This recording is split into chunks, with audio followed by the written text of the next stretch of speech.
চারিদিকে যুদ্ধের উত্তাপ, আকাশে বারুদের তীব্র গন্ধ, চারপাশে অনিশ্চয়তা আর মৃত্যুর ছায়া। ঠিক এমন সময়ই বেজে উঠল বিয়ের সানাই। কিন্তু এটি কোনো সাধারণ বিয়ে নয়। এখানে ফুলের তোড়া নেই, নেই রঙিন সাজের উচ্ছ্বাস। বর আর কনের হাতে শোভা পাচ্ছে উন্নত রাইফেল। এক হাতে বিশ্বাসের প্রতীক পবিত্র আল কুরআন, অন্য হাতে প্রতিরোধের অস্ত্র। বাসরঘর যেন কোনো সজ্জিত কক্ষ নয়, বরং এক অদৃশ্য রণক্ষেত্র। তেহরানের আকাশ যখন বারুদের গন্ধে ভারী, ঠিক তখনই সেখানে জন্ম নিল এক অদ্ভুত দৃশ্য। গত শুক্রবার ইরান দেখল ইতিহাসের এক বিরল বিয়ে, যেখানে উৎসবের রং ঢেকে গেছে যুদ্ধের নীল বিষাদে।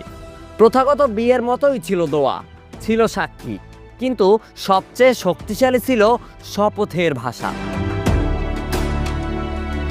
এই দম্পতি যেন পুরো বিশ্বকে জানিয়ে দিল, মৃত্যুর মুখোমুখি দাঁড়িয়েও জীবন থেমে থাকে না।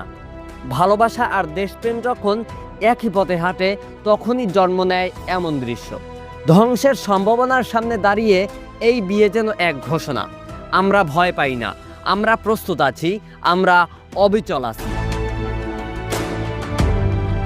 বিশ্ব যখন তেলের দাম আর যুদ্ধের হিসাব মেলাতে ব্যস্ত, তেহরানের এই দম্পতি তখন শুরু করলেন জীবনের নতুন অধ্যায়, মৃত্যুকে হাতের মুঠে নিয়েই।